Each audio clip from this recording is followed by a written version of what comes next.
La zone économique spéciale Minsk a été fondée en 1998 comme partie du territoire de la République du Bélarus prévu pour la mise en œuvre des projets d'investissement par les investisseurs biélorusses et étrangers sous des conditions fiscales spéciales privilégiées.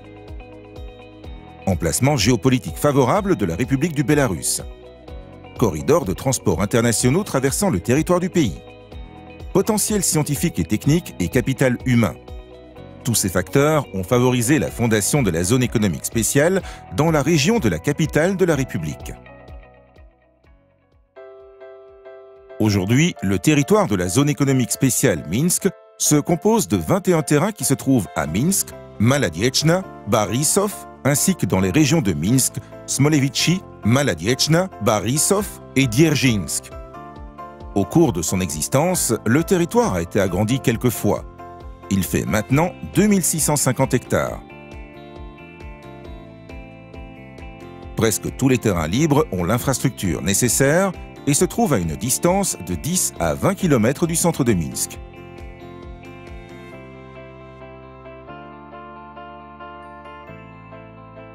À présent, la zone économique spéciale Minsk se compose de 119 entreprises existantes avec des investissements biélorusses et étrangers et plus de 24 000 personnes y travaillent.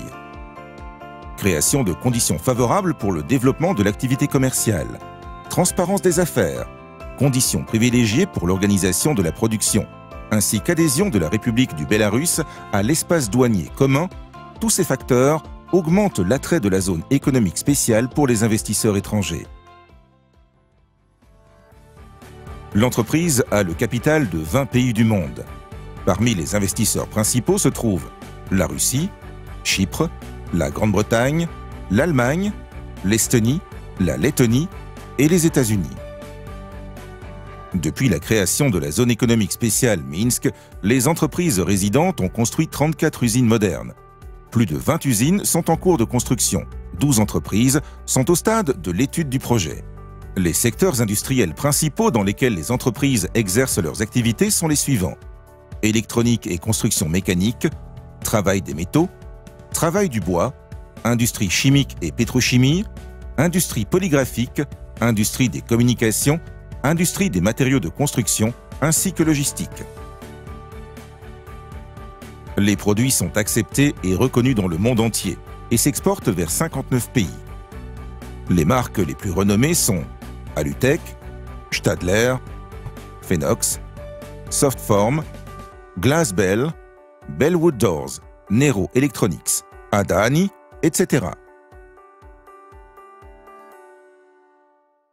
Comme dans le monde entier, le régime de la zone économique spéciale donne aux entreprises la possibilité de travailler sous des conditions spéciales privilégiées.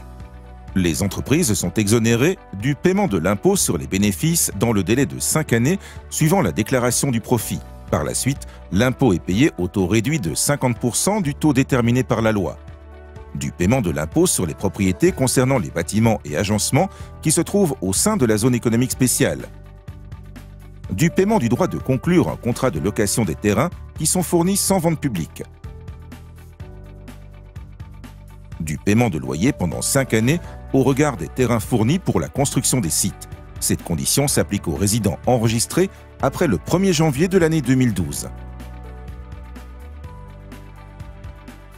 Pour devenir un résident, il faut considérer les conditions principales de l'adhésion à la zone économique spéciale.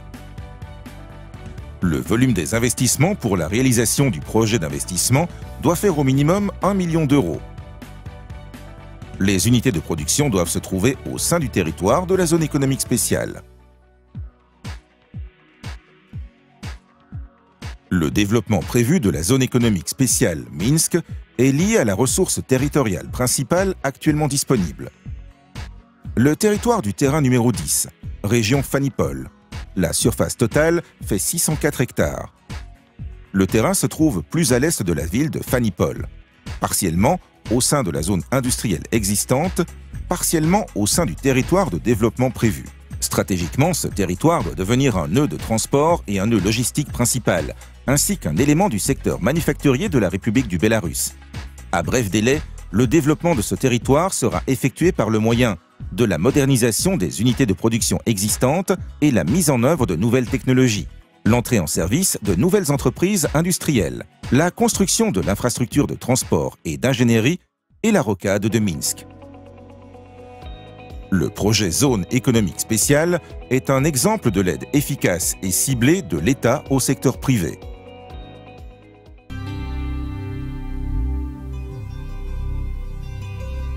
La zone économique spéciale Minsk est un lieu attractif pour la mise en œuvre des projets d'investissement.